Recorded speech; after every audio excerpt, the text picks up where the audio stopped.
Assalamualaikum warahmatullahi wabarakatuh. Perkenalkan, nama saya Akram Yuswara, BP 2010-21-2002 dari Prodi Agroteknologi.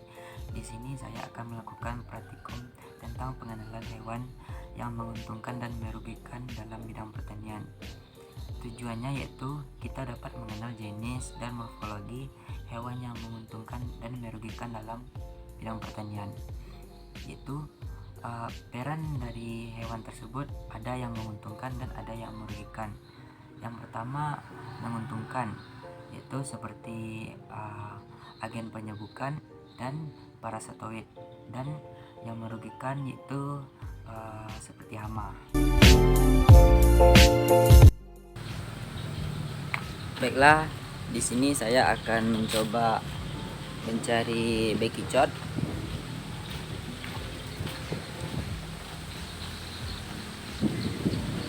Di tempat lahan praktikum DDA saya ada bekicot. Ini bisa dilihat.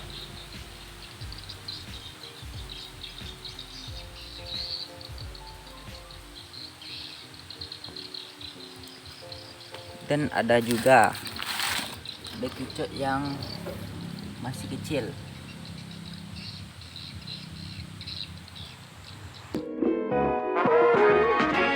Baiklah, kita masuk pada objek yang pertama, yaitu dari filum mollusca yang dikenal istilahnya dengan bekicot, atau nama ilmiahnya yaitu Achatina fulica. Ya, di sini morfologinya dia memiliki 4 antena.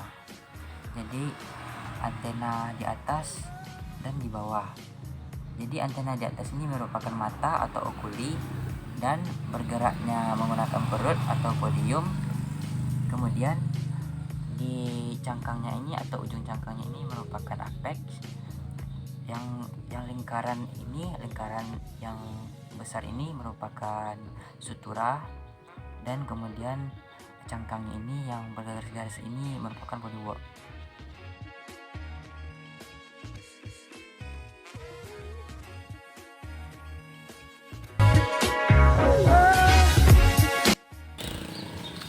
Di sini di daun terong ini banyak terdapat kumbang.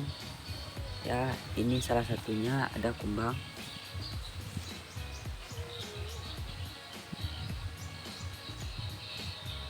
Oke.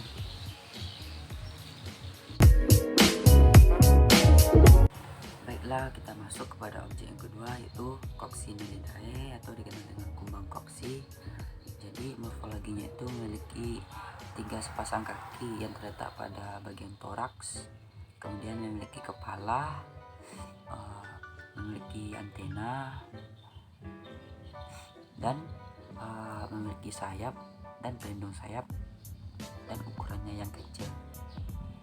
Ini pemakan daun.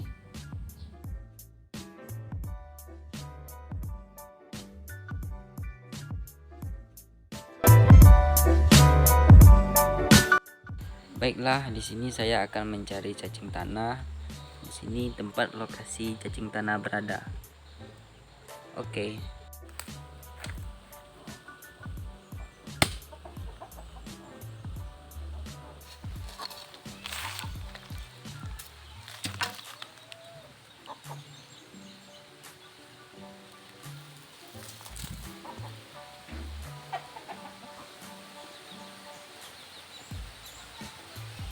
Ya, ini cacing tanah. Baiklah, kita masuk kepada objek yang ketiga, yaitu Perithema sp atau dikenal dengan cacing tanah. Di sini bagian-bagian perithema atau cacing tanah yaitu ada bagian depan yang disebut mulut atau bagian anterior. Kemudian yang menonjol sedikit ini merupakan clitellum atau tempat kelaminnya si cacing, dan kemudian ada anus atau posterior. Cacing ini tergolong dari hewan hermaprodit, atau dalam satu hewan ini terdapat 2 jenis kelamin.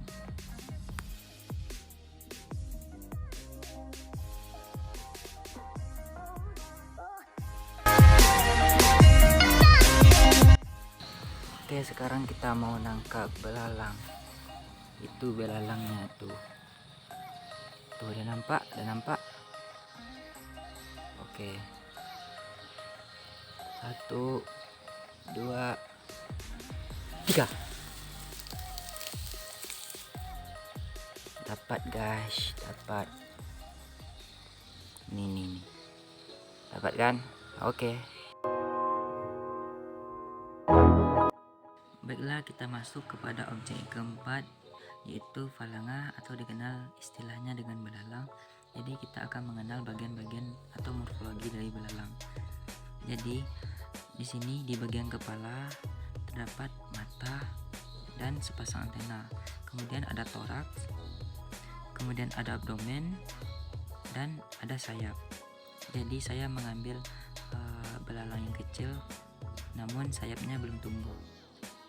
Kemudian di kakinya terdapat 3 pasang kaki, yang mana 2 pasang kaki untuk bergerak atau berjalan, dan sepasang kaki yang besar ini digunakan untuk melompat, sehingga belalang bisa melompat lebih tinggi dan jauh.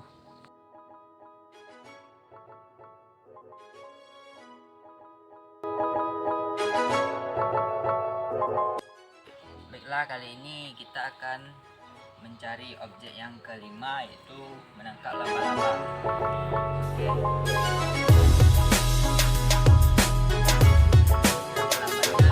Tampak deh.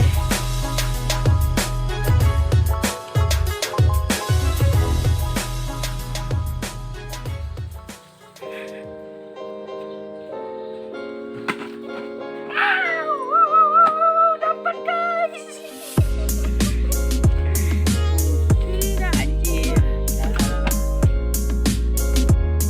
Hasil tangkapan laba-laba.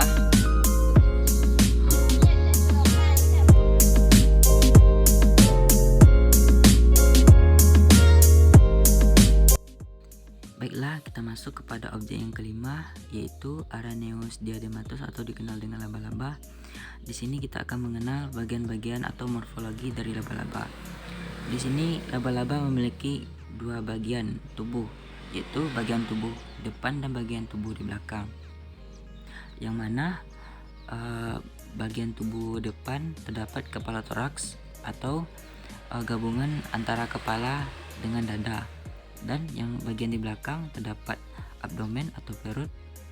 Kemudian gabungan antara kepala toraks sama abdomen yaitu dinamakan pedicel atau pedicillus.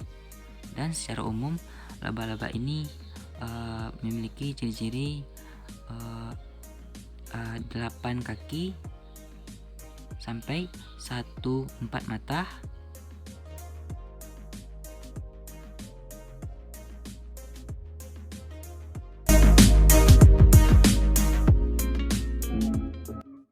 Baiklah, kali ini kita akan mencari objek yang ke-6, yaitu kucing. Ya, di sini lokasi kucing berada. Oke.